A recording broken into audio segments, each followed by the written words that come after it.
কেউ চাকরির পিছনে ছোটে, কেউ ব্যবসার পথে হাঁটে, কেউ আবার সব বাদ দিয়ে তারাই পরে ভটে। কয়দিন পর দেউলিয়া হয়ে পোলাই ঠাপে চটে। যা ঘটে তাই রটে, তারাও পারে বটে। রিস্ক নিয়ে সফল হওয়া এ তো বিরাট এক রহস্য। তাই আজকে আমার ভিডিওর বিষয় এই নবীন উদ্যোক্তাদের ভাষ্য। সুপ্রিয় দর্শক মন্ডলী, দরকার এখন ভিউজ, তাই ভুলভাল খবর নিয়ে আমরা 265 নিউজ আর নিউজ 265 আজকের এপিসোডে আমরা কিছু নতুন উদ্যোক্তাদের আনকমন কিছু উদ্যোগ আপনাদেরকে দেখাতে চলেছি, যেটা দেখার পর প্রতিদিন যা হয় আজকেও তাই হবে।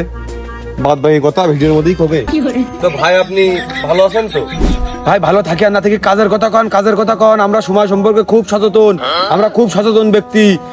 আপনি যেন কোনো কাজের কথা থাকে সেই কাজের কথাটা কন। তো আপনি তো একজন নতুন উদ্যোক্তা, বড় সড়ো উদ্যোগ নিয়েছেন। তো আপনার এই উদ্যোগের মাধ্যমে শুনেছি দেশের সমস্ত মানুষের কল্যাণে কাজে আসবে।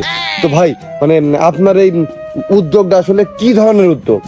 আমার উদ্যোগ ভাই, মানুষের মাথার ভিতরে যে উদ্যোগগুলো, যে বুদ্ধি বিকশিত মনোভাব তৈরি আছে কিন্তু যেগুলো সমাজের কোনো কাজে লাগবে না, সেইগুলোই আমি আবার ঘুরিয়ে পেঁচিয়ে আমি সমাজের উন্নয়নের কাজে লাগাচ্ছি ভাই। আচ্ছা আচ্ছা, মানে সমাজের যে প্রতিভাগুলো কোনো কাজে আসছে না, অযথা নষ্ট হয়ে যাচ্ছে, সেগুলো আপনি কাজে লাগাচ্ছেন। তো মানে আপনি যে বিষয়ে উদ্যোগ নিয়েছেন, আপনার এই কর্মকাণ্ড সম্পর্কে আমাদের যদি কিছু বলতেন। আসলে ভাই আমি নতুন উদ্যোগ নিয়েছি, আমি নতুন কাজ করছি, মানে আমাদের এই এলাকার আন্টিদের নিয়ে। হ্যাঁ, কিন্তু ইয়াং জেনারেশন বেকার হয়ে পড়ে রয়েছে, আপনি উদ্যোগ নিলেন আন্টিকে নিয়ে। টাকার তো ঘর সংসার হয়েই গেছে, টাকার উদ্যোগ নিয়ে টাকার জীবনের বাকি আস কি?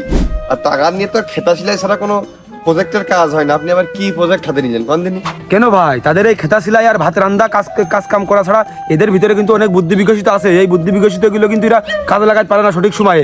আমি এই বুদ্ধি বিকশিত করে আমি সঠিক সময়ে কাজে লাগানোর জন্য আন্টিদেরকে নিয়ে গবেষণা চালাচ্ছি। মানে আন্টিরা ভাত রান্দা, সংসার করা, ছেলেবেলে মানুষ করা, খেতা সেলাই করা, এর বাইরেও কাজে আসবে। তো শুনি আপনি মানে কি উদ্যোগ নিয়েছেন তাদেরকে নিয়ে? আসলে ভাই আমি পাড়া প্রতিবেশী আন্টিদের নিয়ে আমি একটা বার্তা সংস্থা খুলেছি, যার নাম দিয়েছি আমি বাইকস। আন্টিদের নিয়ে বার্তা সংস্থা?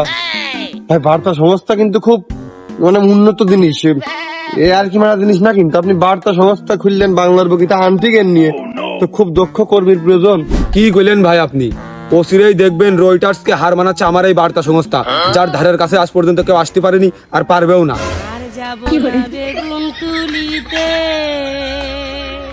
রয়টার্সের মতো বার্তা সংস্থা মার খেয়ে যাবে আপনার এই পাড়া মহল্লার আন্টিকে নিয়ে তৈরি করা এই বার্তা সংস্থা। আপনি এবারে কি উদ্যোগ নিয়েছেন ভাই? তা ভাই আপনার এই বার্তা সংস্থার মানে বাইকস এর পূর্ণ রূপটা কি যদি ভেঙে বলতেন? ভাই এই বার্তা সংস্থা অর্থাৎ বাইকস এর পূর্ণ রূপ দিয়েছি আমি Bangladeshi aunty emergency information and communication system. Bangladeshi aunty emergency information communication system. ভাই এ কি কাজে আসবে মানছি? ভাই দেখেন, আমাদের বাংলাদেশের বুকি মানে আমাদের এই পাড়ায় মহল্লায় মনে করেন যে আন্টিরা কিন্তু অধিকাংশ সময় কর্মকাণ্ডের ভিতরে থাকলেও অধিকাংশ সময় কিন্তু তারা ফ্রি টাইম পার করে। আর এই যে অলস মস্তিষ্ক, শয়তানের আড্ডা। সুতরাং এখান থেকে বলা যেতে পারে যে দেখেন যে বাংলাদেশে এই যে যত প্রকার পাড়া মহল্লা আছে, বিভিন্ন আন্টিরা কিন্তু আছে, অবশ্যই আছে। এখন এই আন্টিরা দেখা গেল যে এই বাড়ির খবর ওই বাড়ি দিচ্ছে, ওই বাড়ির খবর ওই বাড়ি দিচ্ছে, কার হারায় কয়সের চাইল আছে, কার মেয়ে কোনে চলে গেলো, কার ছেলে কোনে কি করে বেড়াইলো, কার ঘরে আজ কয় টাকা আছে, কার বিজনেস তোলে কয় টাকা আছে, কার কিরা কোন তো কি দিয়ে খাচ্ছে, কার মেয়ে কোন অমুক ছেলের সাথে পার্কে ঘুরে বেড়াচ্ছে, কার ছেলে তমুক মেয়ের হাত ধরে টান মেরেছে, এইসব কিন্তু তারা নজরদারিতে রাখে। ফলে এর ফলশ্রুতিতে কি পাওয়া যায়, আমাদের এই সমাজে কিন্তু একটা নেটা গান্ধামের বিভেদ সৃষ্টি হয়। দেখা গেলো যে আপনার মেয়ে অমুকের সাথে চলে গেলো, ওই আন্টি যে আপনার কাছে এসে কইলো কিন্তু ভুল নিউজ আপনার কাছে দিয়ে দিল, এই নিয়ে মারামারি ঠাবাঠাবি হবে, পুরুষ মানছি আন্টিকের কিছু হলো না। সুতরাং এই যে খারাপ কর্মকাণ্ড দিকগুলো যে মারামারি সৃষ্টি করে ফেল যায় আন্টিকের এই কান ভাঙা নীতি, আমি এই কান ভাঙানির বিপরীতে কি করে এই কাজগুলো ভালোভাবে নিয়ে একটা সঠিক উদ্যোগে পৌঁছানো যায়, আমি সেই কর্মকাণ্ডগুলো চালিয়ে যাচ্ছি। ও হ্যাঁ ভাই, সঠিক কথা কেন আসলে মানে কার কিরা দাম্পত্য জীবনে সুখী অসুখী আর কার কি দিয়ে কি সমস্যা এই পাড়ার আন্টিরা বিস্তারিত সব জানে। পুরো পাড়া মহল্লা সব, মানে প্রত্যেক পাড়াতে যদি একটা করে মহিলা আপনার হাতে থাকে তাহলে সমগ্র দেশের ৬৮,০০০ গ্রাম বাংলার খবর আপনার কাছে থাকবে। তো আপনি এই প্রসেসটা মানে কোন দিকে নিয়ে যেতে চাচ্ছেন? হ্যাঁ ভাই, অবশ্যই আপনি গুড কোশ্চেন করেছেন। তার পরিপ্রেক্ষিতে আমি বলতে চাই যে এই যে দেখেন যে বাংলাদেশের বুকি, বাংলাদেশের সমাজ অঞ্চলে যত আন্টিরা আছে, দেখেন যে তারা কিন্তু এক একজন কিন্তু এক একটা সিসি ক্যামেরার সমতুল্য। দেখা গেলো যে আপনার বাড়ি কি হচ্ছে, তমুকের বাড়ি খবরটা পাঠিয়ে দিল, তমুকের বাড়ি কি হচ্ছে, আপনার বাড়ি খবরটা পাঠিয়ে দিল। সুতরাং মনে করেন যে বহির্বিশ্বে যদি বাংলাদেশের উপর কখনো যদি বহির্বিশ্বের চাপ প্রকাশ পড়ে, তখন কিন্তু সেই ক্ষেত্রে দেখা যায় যে ওই দেশের খবরাখবর সব কিন্তু যায়। একটা দেশের ক্ষতি করতে হলে, একটা দেশের সাথে যুদ্ধে মোকাবিলা করতে হলে কিন্তু ওই দেশের একদম খবরাখবর কিন্তু আমাদের জানতে হয়। সুতরাং আমাদের মনে হয় যে যদি আমরা এই দেশ থেকে, আমাদের দেশ থেকে, আমাদের যে দেশ আমাদের উপরে, বাংলাদেশের উপরে চাপ দিবে, ওই দেশে যদি আমরা 5টা আন্টি পাঠিয়ে দিতে পারি, তাইলে ওই দেশের আন্টিরা কিন্তু সব খবরাখবর আমাদের দেশে কিন্তু আমাদের কাছে হস্তান্তর করতে পারে। এমনকি তাদের ভিতরে নিজেদের ভিতরে নেটা বাঁধানোর জন্য যদি আরও 10টা আন্টি আমি ওই দেশে পাঠিয়ে দিই, তাহলে কি হলো, উড়াই যে পুলক মারামারি করে ওরা কিন্তু ওই দেশে ওখানে নেটা বাঁধা দিবে। সুতরাং বাংলাদেশের বুক থেকে একটা সৈন্য সামরিকও লাগবে না বাংলাদেশকে রক্ষা করার জন্য। এই আন্টি 5 থেকে 10টা আন্টি বা 15টা আন্টি দিলেই ওই দেশে ওরা নিজেরা ঠাবাঠাবি করে ওরা নিজেরা দেশ, আমাদের দেশ স্বাধীন করে ফেলে দেবে। কথা আপনি একদিক থেকে সঠিক বলেছেন যে শূন্য লাগবে না, কয়টা আন্টি পাঠালে তারাই কথাবার্তা কয়ে নেটা বাজাই দিলে বিটা মানুষই নেটা করলো। তা এখন ভাই, তা আপনার কর্মকাণ্ড এখন মানে কোন পর্যায়ে আছে, মানে আপনি কোন প্রসেসের ভিতরে এখন আছেন, মানে আপনার টার্গেটের দিকে আপনি কত দূর এগোতে পেরেছেন?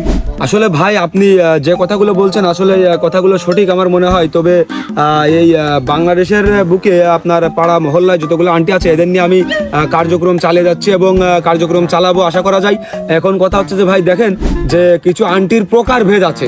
যেমন আমি আপনাকে বলি, ধরেন যে কিছু আন্টি আছে একটা নাটের ফুকো দিয়ে, মনে করেন চোখ আরাম করে দিয়ে, এই চোখ দিয়ে কিন্তু সব কিন্তু দেখে ফেলে দিল, সামান্য একটা নাটের ছিদ্র দিয়ে দেখে কিন্তু খবরাখবরগুলো সব তার নকদর্পণে নিয়ে আসতে পারে। আবার কিছু আন্টি আছে মনে করেন যে শুনেও না শোনার ভান করবে, কিন্তু মনে করেন তার কিন্তু নলেজে সব সেট হয়ে গেছে যে ওই বাড়ি কি দেখি হইলো, কি দেখি করতেছে না করতেছে ওরা। এই ধরনের আন্টি আছে। আবার মনে করেন যে কিছু আন্টি আছে নেটা গাঞ্জাম বেঁধে যাচ্ছে, পায়ে দিয়ে হেঁটে চলে যাচ্ছে, টুক করে এরকম একটা সাউন্ড দিয়ে দিল, ওই নেটা আরো দ্বিগুণ হয়ে গেল, এরকম আন্টি আছে। আবার কেউ আছে দেখেন যে মনে করেন যে মনে হবে এরকম সাধু, চোখেও দেখবে না কানেও শুনবে না, কিন্তু ওর কিছু সব কিন্তু নকদর্পণে। তারপরে কোন ঘরের ভিতরে স্বামী স্ত্রী কি দেখি করতেছে, কখন কি গল্প করতেছে না করতেছে, এই জেলে তো ওই জেলে কান বাদালে কিন্তু ও সব জানতে পারে। তবে আন্টির কিছু প্রকারভেদ আছে, এই প্রকারভেদগুলো নিয়ে আমি কাজ করে যাচ্ছি প্রতিনিয়ত। এখন দেখা যাক কোন পর্যন্ত আগাতে পারি আমি। ভাই তো আসলেই বিশেষজ্ঞ আপনি তো লিগ্যাল বিশেষজ্ঞ ভাই। তা আপনার কি মানে কার্যক্রম এই পর্যন্তই, মানে এই আন্টিদের নিয়ে বার্তা সংস্থা বহির্বিশ্ব থেকে দেশের চাপ কমানো বা দেশের অভ্যন্তরীণ সমস্যা মোকাবেলায় যে পদক্ষেপ আপনি নিয়েছেন যে সেনাবাদে আন্টিদের কাজ হয়ে যাবে, তো আন্টিদেরকে নিয়ে কি আপনার এই জাতীয় পদক্ষেপই না আর অন্য কোনো পদক্ষেপ আছে? হ্যাঁ অবশ্যই ভাই, কর্মসূচি তো আরো আছে। এই যে যেসব আন্টিদের গলায় বেশি জোর, অতিরিক্ত ভোল্টেজ, তাদের নিয়ে আমার আর মাত্র 2টো কর্মসূচি আছে। মানে পাড়ার ঝগড়াটে মহিলাদেরকে নিয়ে আপনার 2টো কর্মসূচি কি কি? প্রথমটা বলতে গেলি ভাই, যেসব আন্টিরাও বেশিক্ষণ ধরে ঝগড়া করতে পারে বা চেঁচামেচি করতে পারে, তাদের দিয়ে যে বাংলাদেশের অভ্যন্তরীণ যেসব আন্দোলন করা হয়, এই আন্দোলনে তাদেরকে পাঠানো হবে। দ্বিতীয়ত, যেসব আন্টিরা অতিরিক্ত চেঁচাতে পারে, মানে গলার সাউন্ড বহুত দূরে চলে যায়, তাদের দিয়ে এই যে আপনার এই সীমান্তবর্তী এলাকায় রাজ সৃষ্টি করার জন্য পাঠানো হবে। সীমান্ত উত্তেজনা সৃষ্টি করার জন্য, অর্থাৎ রাজ দেবে তারা সীমান্তে, যাতে ওই সৈন্য সাময়িক যারা আছে অন্যান্য দেশের, যারা আছে বর্ডার গার্ড মাঠ আছে, তারা যেন কানে তুলে নিয়ে পলায়।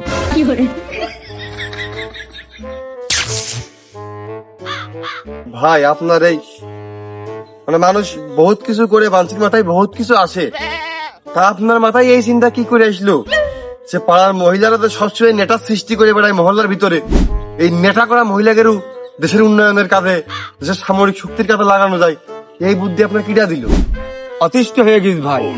নিজের বাড়ি তো আসেই, পাশের বাড়ি আছে, এই কোলের বাড়ি আছে, সামনের বাড়ি আছে, পিছনের বাড়ি আছে, মানে মহল্লা জুড়ে সব বাড়ি আছে 2 সাইড করে। এখন কথা হচ্ছে ভাই, এই কানের নিরাপত্তার স্বার্থে আমি এই উদ্যোগটা নিয়েছি।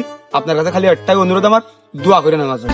আর ভাই দোয়া তো আপনি ট্রাকে করে পাবেন, কিন্তু আপনার কাছে আমার একটাই অনুরোধ ভাই, আমার মহল্লা পাড়ার কয়টাও নিয়েন, না আমার কান্ডাও একটু বাসে, আমার যে বড় বিপদ। ভাই আপনি তাহলে এগোয় যান, কোনো ভয় নেই। আপনার এই উদ্যোগ এসছে মহৎ উদ্যোগ, পৃথিবীর মানচিত্রে আর কোনোদিন হয়নি আর হবেও না। তোমার টাকা 200 টাকা ভালো কথা কাজ টুক করেছি। কখনো আমেরিকা পৃথিবী শাসন করে, আবার কখনো রাশিয়া শাসন করি, তবে আমি এবার যে উদ্যোগ নিয়েছি, মনে হচ্ছে এবার পৃথিবী আমি শাসন করব। কদিনই কথাটা কইলে কি বাংলাদেশের মানুষ ভাত পাচ্ছে না, তুই পৃথিবী শাসন করার চিন্তা করতেছো? ওদের কি দিয়ে কি আছে, পারমাণবিক অস্ত্র, সৈন্য সামগ্রী, ধারণা আছে তোমার? আরে বাপু, আমার এই চান্দিটা তো আর এমনি এমনি ফাঁকা হয়নি, আগে উদ্যোগটা তো শুনবা। ও তাই তো, তো কি উদ্যোগ কদিনই? পাগলের পরিচয় দেন, লাস্ট ফিনিশিং দিয়ে না। আমি যে উদ্যোগটা নিয়েছি, এই পৃথিবীর প্রতিটা রাষ্ট্রের কুনায় কুনায় একটা করে চার দোকান থাকবে। পৃথিবীর প্রতিটা রাষ্ট্রের কোনায় কোনায় একটা করে চার দোকান থাকবে। তো চার দোকান থেকে লাভটা কি হবে? আরে প্রতিটা চার দোকানের নিয়ন্ত্রণই থাকবে আমার হাতে। ওই যে সব চার দোকানের দোকানদার সবই থাকবে আমার লোক। আর সবই তো তোমার লোক থাকবে। তে তো সৈন্য সামগ্রী, পারমাণবিক দিয়ে মানুষ পৃথিবী শাসন করতে পারতেছে না, তুমি চার দোকানদার দিয়ে পৃথিবী শাসন করে দিচ্ছ একবারে। শালার পাগল, তোর তো ধারণাই নেই ওই চার দোকান সম্পর্কে। এই ওই চার দোকানে কারা বসে তুই জানিস?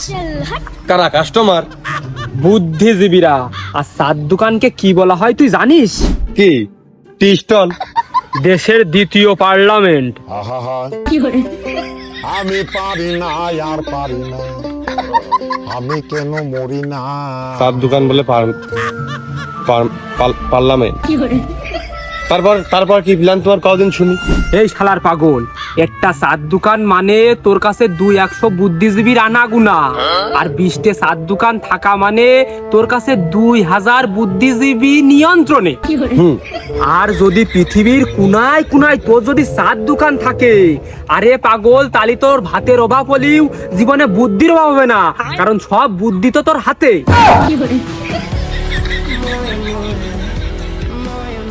আচ্ছা তুমি কি কইলে? তুমি তো যাতায়াত না, কি বুদ্ধি বেই করিস? আসলেই তো 20টে চার দোকান থাকলে তো 2000 বুদ্ধিজীবী নখদর্পণে পৃথিবীর কুড়ায় কুড়ায় যদি সব চার দোকান তোমার নিয়ন্ত্রণে থাকে, তাহলে সব বুদ্ধিজীবী তোমার। মানে তোমার ভাতের অভাব হলেও বুদ্ধির অভাব কোনোদিন হবে না, কথা সত্যি কইছো।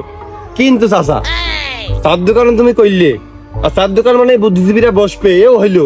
কিন্তু এই চার দোকানের এই যে বুদ্ধিজীবী গুলো আসবে, খদ্দেররা, তারা তোমার নিয়ন্ত্রণে কি জন্য থাকবে, কোন স্বার্থে? ওই যে বাকি চা বিড়ি বাকি দেব, ওই স্বার্থে থাকবে, আর ওই বিষয়বস্তু নিয়ে আলোচনা করবে। শালার গুড়ে কি বুদ্ধি এঁটেছে! মানে চার দোকান যদি হয়, তাহলে বুদ্ধিজীবীরা এখানে আসবে, বিভিন্ন বিষয়বস্তু নিয়ে তারা আলোচনা করবে, আর সে বাকি দেবে, বাকির বিনিময়ে তার দোকানে বসবে, তারে আলোচনা করবে, তার প্রচুর পরিমাণ বুদ্ধিজীবীর কারণে সে পৃথিবী শাসন করার দিকেই গোবে। কারণ পৃথিবীর সব মোড়ে মোড়ে সে চার দোকান বসাচ্ছে।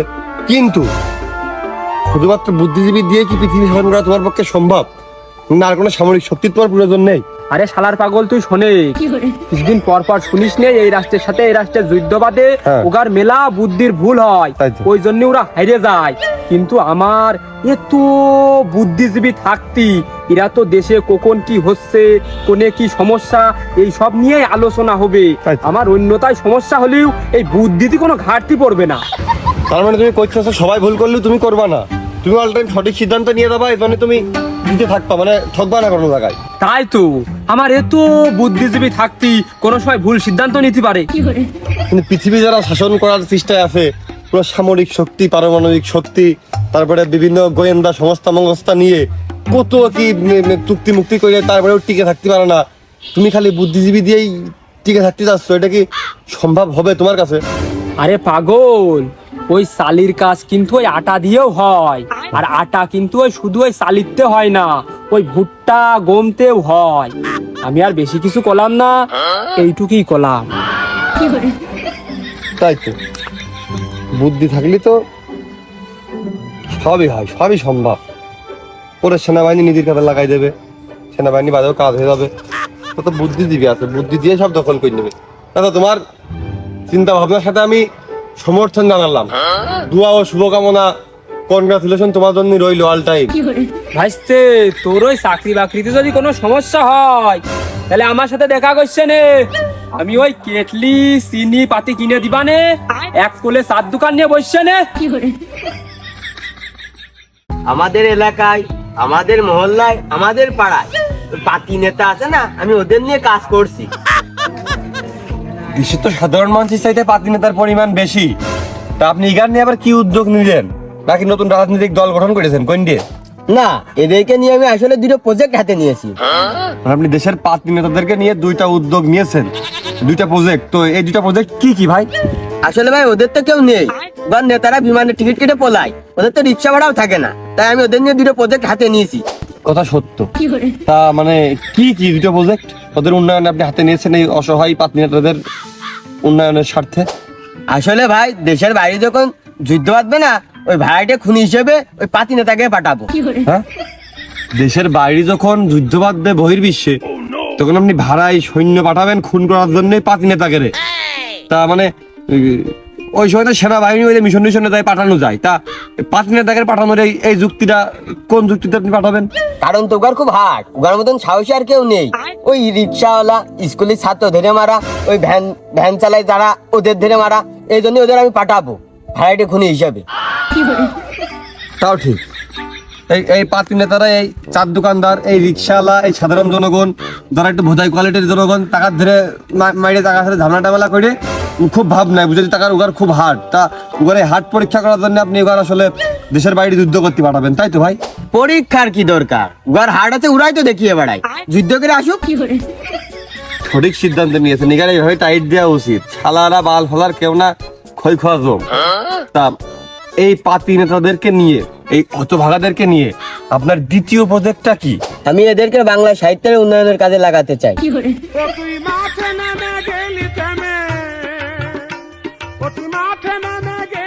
পাতি নেতাকে দিয়ে মারামারি করাচ্ছিলেন, এই পর্যন্ত ঠিক ছিল। ওখানে যুদ্ধ করাচ্ছিলেন, এই পর্যন্ত ঠিক ছিল। ওখানে হাট দেখছিলেন, এই পর্যন্ত ঠিক ছিল। আপনি উগার দিয়ে বাংলা সাহিত্যের উন্নয়নের কাজে কোন হিসেবে লাগা না ভাই? এই জন্যই তো আপনি উদ্যোক্তা হতে পারেননি, আমি হয়েছি। আমার দরকার নেই উদ্যোক্তা হওয়ার, আমার সরকারি চাকরি সুন্দরী বউ। যাই হোক, তা পাতি নেতাদেরকে নিয়ে যে উদ্যোগ আপনি নিয়েছেন, এদেরকে আপনি বাংলা সাহিত্যের উন্নয়নে কাজে লাগাবেন, এটা কিভাবে সম্ভব? যদি আমাদের দর্শক মন্ডলীর উদ্দেশ্যে একটু বুঝিয়ে বলতেন। উড়াই তো খেয়ে বেড়াই, এর ধরে মারবো, ওর তুলে নিয়ে যাবো, ওর ধরে ঠাপাবো, এর বাড়ি ঘরে থাকতে দেবো না, এই আর কি। এইভাবে যদি বইটি লেখা হয় তাহলে তো ভালো একটা গল্প হয়ে যায়। মানে ওরা যে গাল গল্পগুলো দেয় যে এর থবর না, এর ছিঁড়ে দেবো হ্যান ত্যান, ওরা যে গাল গল্পগুলো দেয়, এই গল্পগুলো যদি বইতে উঠিয়ে প্রকাশ করা হয় তাহলে ভালো মার্কেট পায়। আপনি এটা বুঝতে চাচ্ছেন? হ্যাঁ, এটা তো সাহিত্যের কাজে লাগলো না, সাহিত্যের উন্নয়ন হলো না। না, তাই তো সঠিক কথা বলেছেন। ওরা যে পরিমাণ গাল গল্প দেয়, যে উগার মতন বাল ছিয়ান্দার মনে হয় পৃথিবীর মানচিত্রে আর কেউ নেই। রাশিয়া আমেরিকার প্রেসিডেন্টের চাইতে ওই গাল গল্পের পরিমাণ বেশি। তো এরা যে গাল গল্পগুলো দেয়, গল্প তো আসলে কাকতালীয়ই হয়। এই গল্পগুলো, এই গাল গল্পগুলো কাকতালীয়, কারণ এরা তো বাস্তবে কিছু করতে পারবে না। তো এই গল্পগুলো যদি বইটি গল্পকারে ছাইপে বিভিন্ন বই মেলায় বের করা হয়, তাহলে সাহিত্যের উন্নয়নে কাজে লাগে। ভাই আসলে আপনার চিন্তা ভাবনা একটা তারিফ করতে হয়। আপনি আসলে সঠিক সিদ্ধান্ত নিয়েছেন। এই পাতি নেতারা দেশের যে পরিমাণ আবর্জনা, এখান জন্য দেশের আসলে ক্ষতি হচ্ছিল চারিদিকে, কিন্তু কারণ এরা কোনো কাজে না, এখান থেকে কোনো কাজ নেই, এরা কাজ কাম করে না, চাকরি বাকরি করবে না, পড়ালেখা করবে না, এরা খালি আরো উল্টো তারা কাজ কাম করে খাচ্ছে, এগার কাজে বাধা সৃষ্টি করবে। সুতরাং এগার মানে এগার কোনো কাজে আসছিল না। এই আবর্জনা গুলোকে যে আপনি জৈব সার হিসেবে কাজে লাগিয়ে দুটো পদক্ষেপ হাতে নিয়েছেন, একটা দেশের বিদেশে যুদ্ধ করতে পাঠাবেন, কারণ এখানে অনেক হাট। দ্বিতীয়, এরা প্রচুর পরিমাণ গাল গল্প দেয়, যাতে এদেরকে আপনি বাংলা সাহিত্যের উন্নয়নে কাজে লাগাবেন। আসলে আপনার দুটো উদ্যোগই চরম প্রশংসনীয় ভাই। তো এই উদ্যোগে বুদ্ধি আপনার কিটা দিল? এই বুদ্ধি যদি অন্য কারোর মাথায় আসতো তাহলে তো সেই করতো, আমি কেন উদ্যোগ নেবো? ও হ্যাঁ, তাই তো ভাই, আপনি সঠিক বলেছেন। অন্য কারোর মাথায় আসলে তো সেই উদ্যোগ নিতে আপনি নিতেন না। কিন্তু ভাই আমি আসলে অবাক হয়ে যাচ্ছি যে দেশ উন্নত হয়েছে, কিন্তু মানুষের বুদ্ধি মেধা, এই ইয়াং জেনারেশন, এই গেঞ্জ জেনারেশনের চিন্তা ভাবনা আসলে কত উন্নত, যে কি সব ধরনের মানে সমাজের যেগুলো সমস্যা, সেগুলো এখন উদ্যোগ নিয়ে ভালো কাজে লাগতেছে। আসলেই চরম মাত্রায় প্রশংসনীয় ভাই। আপনাকে ধন্যবাদ, অনেক অসংখ্য ধন্যবাদ আপনার এই মহৎ উদ্যোগের জন্য, পাতি নেতাদের জন্য। আসলে পাতি নেতাদের তো আসলে কেউ নেই, ওদের নেতা বিমানের টিকিট কেটে চলে যায়, ওদের রিক্সা ভাড়া থাকে না, ওরা ঠাপ খেয়ে রাস্তায় পড়ে মরে দূরে থেকে সিঙ্গারার বাইরে, ওদের কাছে আসলে ভবিষ্যতের জন্য ওরা কিছুই করতে পারে না। তো আসলে ওদের যে এই অসহায় নেতাদেরকে, পাতি নেতাদেরকে উন্নয়নের স্বার্থে আপনি সিদ্ধান্ত নিয়েছেন, খুবই নিন্দনীয়, এই প্রশংসনীয়। ঠিক আছে ভাই। ভাই, আমাদের দেশের সিকিউরিটি খুব দুর্বল, আর চুরি ডাকাতি অতিরিক্ত মাত্রায় বেড়ে গেছে। এই জন্যই এসব চুরি ডাকাতি ঠেকানোর জন্য আমি উদ্যোগ নিয়েছি একটা। না, কথা সত্যি, দেশের অভ্যন্তরে প্রচুর পরিমাণ চুরি ডাকাতি হচ্ছে। তা এই চুরি ডাকাতি ঠেকানোর জন্য আপনি কি উদ্যোগ নিয়েছেন ভাই? আপনার মহৎ উদ্যোগটা কি আসলে? ভাই, যারা এর আগে পূর্বে চুরি ডাকাতি করেছে টাকা ধরে নিয়ে এসে এখন সিকিউরিটি চাকরি দিতে হবে। কইলেন কি? মানে আপনি করছেন শিয়ালের কাছে মুরগি নিরাপত্তার জন্য পোষানিতে রাখতে হবে, তাতে কি মুরগি নিরাপদ? হ্যাঁ ভাই, এটা চোরই তো জানে যে কোন কাজে চুরি করতে হয়, কোন লাইনে চুরি করতে হয়। এই জন্য ওই চোরের যদি সিকিউরিটি চাকরিটা দেওয়া হয় তাহলে আর চুরি হবে না। হ্যাঁ ভাই, তাই তো। একটা চোরই ভালো জানে যে কোন কায়দায় চুরি করা যায়, কোন কায়দায় কি করলে ভালো হয়। এখন চোর যদি সিকিউরিটি গার্ড থাকে তাহলে তো বুঝে ফেলবে যে এই কায়দায় চোর আসতে পারে, এই কায়দায় চুরি করতে পারে, এই কায়দায় যেতে পারে। ও তো আগেই বুঝে ফেললো, তাহলে তো আর চোর আসলে ধরা খেয়ে যাবে রাতে। সঠিক কথা বলেছেন ভাই আপনি। এ বোঝেন না, চিন্তা ভাবনা না করে তো আমি এই কাজের উদ্যোগ নিইনি। কিন্তু ভাই, যেই মানে আপনি তো চোর ডাকাত যারা আগে এইসব করেছে, ওকে ধরে না এখন সিকিউরিটি গার্ডের চাকরি দেবেন নিরাপত্তার স্বার্থে। কিন্তু ওগার তো আগের থেকে স্বভাব খারাপ, ওরা তো আসলেই চোর, ওরা তো পূর্বের বড় চোর। তা উগার কাছে দিলে কি নিরাপদ থাকবে? মানে ওরাই তো আর উল্টো করে চুরি করে। ওই যে ওর তো দায়িত্ব রয়েছে, ওই জিনিসটা যদি চুরি হয় তোর বুঝে দেওয়া লাগবে। আর ওই জিনিসটা চুরি হয়ে যাচ্ছে তাহলে ওরই খেসারত দেওয়া লাগবে। আর এই জিনিসটা ওই কাজে ও ভালোভাবে দেখে রাখতে পারবে। তাই তো। কিন্তু ভাই, সব জায়গায় যদি চোর গিয়ে সিকিউরিটি গার্ড নিয়োগ করা হয়, তাহলে এই চোরে চোরে মারতে তো ভাই আবার কোনো বড় ধরনের ক্ষতি করবে না তো? ও ভাই, চোর চোরই, ওই চোর চিন্তা করবে ও যদি আমারটা চুরি করে, আর ওই চোর চিন্তা করবে ও যদি আমারটা চুরি করে। এই চিন্তা ভাবনা করে কেউ কারোরটা চুরি করবে না।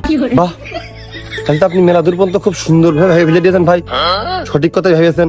আর এই যে ডাকাত, বিভিন্ন জায়গায় ডাকাতি হচ্ছে, ডাকাত তো চোরের এক রাউন্ড উপরে। এই ডাকাতির বিষয়ে কি করা যায়? যারা পূর্বে ডাকাত ছিল টাকার দেবো এখন ডাকাত নিয়ন্ত্রণে, যাতে মাইনাসে মাইনাসে প্লাস হয়ে যায়। যারা আগে ডাকাত ছিল কত ডাকাতি করা অভ্যাস, তো ওরা আপনি তো ওরা যতই ভালো কাজ দেন, ওরা তো ভালো কাজ না করে ডাকাতি করবে, ভালো কাজ কি করতে করবে? ওরা তো ডাকাতি করা অভ্যাস। ধুর ভাই, ওরা তো পূর্বে ডাকাতি করেছে, এখন ওখানে এটা শাস্তি। আর যদি এই ডাকাতির এই কাজ যদি না করে তাহলে ওরা জেল খাটবে। ভাই তো তাহলে সঠিক কথাই কইছে, যারা পূর্বে ডাকাতি করেছে টাকার এখন ডাকাত নিয়ন্ত্রণে কাজ করা লাগবে, কারণ ওরাই ভালো জানে যে ডাকাতিটা কোন প্ল্যানে কি কায়দা ডাকাত করে। ওরা ইচ্ছা করলে ঠেকাইতে পারবে, কাটা দিয়ে কাটা তোলা সহজ, আর না করলে ওরা জেল খাটতে হবে, ওরা করতে বাধ্য। তাহলে তো ভাই আপনার চিন্তা ভাবনা ঠিকই আছে, আপনি সঠিক উদ্যোগ নিয়েছেন। এই মানে এই চোর আর ডাকাত নিয়ন্ত্রণে তো আপনার উদ্যোগের প্রশংসা করা উচিত। মানে জাতীয় পর্যায়ে সরকারের আপনার দিকে ওই নোবেল পুরস্কার চালিয়ে মারা উচিত। ও ভাই, এবার একটু বেশি বেশি করে ফেললাম। আরে না ভাই, আমরা একটু যাই করি একটু বেশিই করি। কইছি একটু বেশি, তাই কি আপনি খুশি হন? না ভাই, একটু অপমান মতো হলাম। থাকেন, চলে গেলাম। যান, আর ওই ভালো ভালো এই ধরনের উদ্যোগ আপনারা নেন। আপনাদের উদ্যোগ শুনে আজকে আমার মনে হচ্ছে আমার মাথা চান্দি বান্দি ঘিরে যে এইসব উদ্যোগ নিয়ে যায়। মানব জাতির উন্নয়নের মহৎ উদ্যোক্তা হিসেবে আপনি কি উদ্যোগ নিয়ে মানে কোন উদ্যোগের মধ্যে আপনি হাঁটছেন যে আপনি প্রায় সফল হতে চলেছেন, আমাদেরকে বললেন সেই উদ্যোগটা আসলে কি? আমাদের দর্শকদের উদ্দেশ্যে যদি বলতেন। আমার উদ্যোগটা হচ্ছে যারা পরকিয়া করে বেড়ায় টাকা নিয়ে। শালার আগে শুনি না, বাদ যাবে না একটি শিশু, আজকে তাই দেখলাম। মানে যারা পরকিয়া করে টাকা নিয়ে উদ্যোগ আছে সমাজে, যারা বিশৃঙ্খলা এখন দেখতেছে তারাই ভালো কাজে এসতেছে, তারাই বিভিন্ন উদ্যোগের কাজে লেগে এরা সফল হচ্ছে। তাই যারা পরকিয়া করে টাকার আসলে নিয়ে আসলে আপনি আসলে কি উদ্যোগ নিয়েছেন শুনি? ভাই, উগার দেব নাইট গার্ডের চাকরি। নাইট গার্ড থাকা সত্ত্বেও কোনো কিছুর নিরাপত্তা থাকতেছে না ঠিক মতো। যারা পরকিয়া করে বেড়ায় ওরাই তো রাতের অন্ধকারে সেই মানে ওরা যাওয়া আসা যাতায়াত করে, তা বাতাসেও ঠিক পায় না। কমিন দিয়ে কি করে দেয়, পরের বাড়ি পরের ঘরে উঠে পরের লোকজন নিয়ে কি এক কাজ।